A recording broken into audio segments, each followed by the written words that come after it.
ইনকিলাব পত্রিকা লিখেছে চট্টগ্রাম থেকে 100 জন উলামায়ে কেরাম নিখোঁজ হয়েছেন।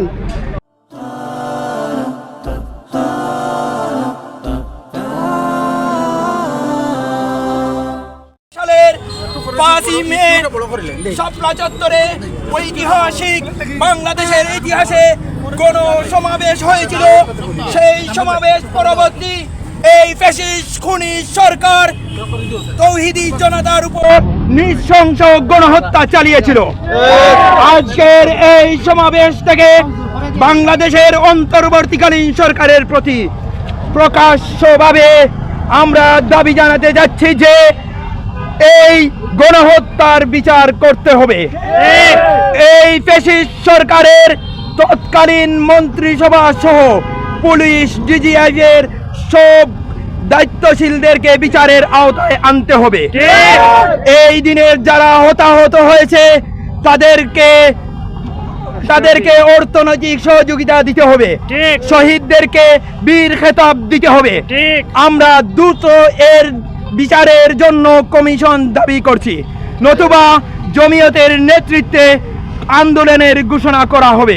সম্মানিত উপস্থিতি, আজকের উপস্থিতির জন্য সকলকে ধন্যবাদ জানাচ্ছি। জিন্দাবাদ ছাত্র জমিয়ত বাংলাদেশ, জিন্দাবাদ।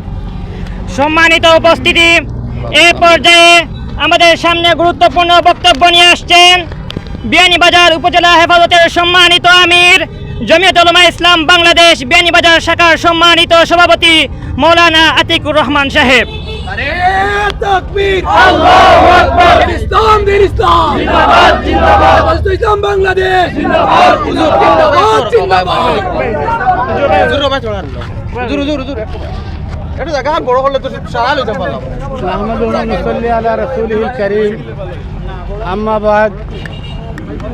উপস্থিত তৌহিদি জনতা, আপনারা সবাই অবগত আছেন, আজ থেকে 12 বছর পূর্বে অর্থাৎ 2013 ইংরেজির 5ই মে শাপলা চত্বরে খুনি সরকার কর্তৃক আলিম উলামা এবং তৌহিদি জনতার উপর আক্রমণ করা হয়েছে।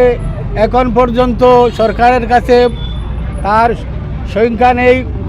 আমাদের ধারণা, ইনকিলাব পত্রিকা লিখেছে চট্টগ্রাম থেকে 100 জন উলামায়ে কেরাম নিখোঁজ হয়েছেন। বাংলাদেশের 64 জেলা থেকে উলামায়ে কেরাম তৌহিদি জনতা এই মহাসমাবেশে উপস্থিত হয়েছেন। যারা শহীদ হয়েছেন তাদেরকে অতি অল্প সময়ের ভিতরে জানাজা করার জন্য পিড়াপিড়ি সরকারের পক্ষ থেকে করা হয়েছে। আমরা আজকে এই সভা থেকে বর্তমান সরকারকে উদারত আহ্বান জানাই, বিচার বিভাগীয় তদন্ত করে দোষীদের দৃষ্টান্তমূলক শাস্তি আমরা দাবি করছি এবং যারা মৃত্যুবরণ করেছে তাদেরকে আল্লাহ তাবারক ওয়া তাআলা শাহাদত দরজা নসিব করেন এবং যারা শাহাদত বরণ করেছে তাদেরকে বীরের মর্যাদা সরকারের পক্ষ থেকে দেওয়া হোক। এই বলে আমার বক্তব্য এখানে শেষ করলাম।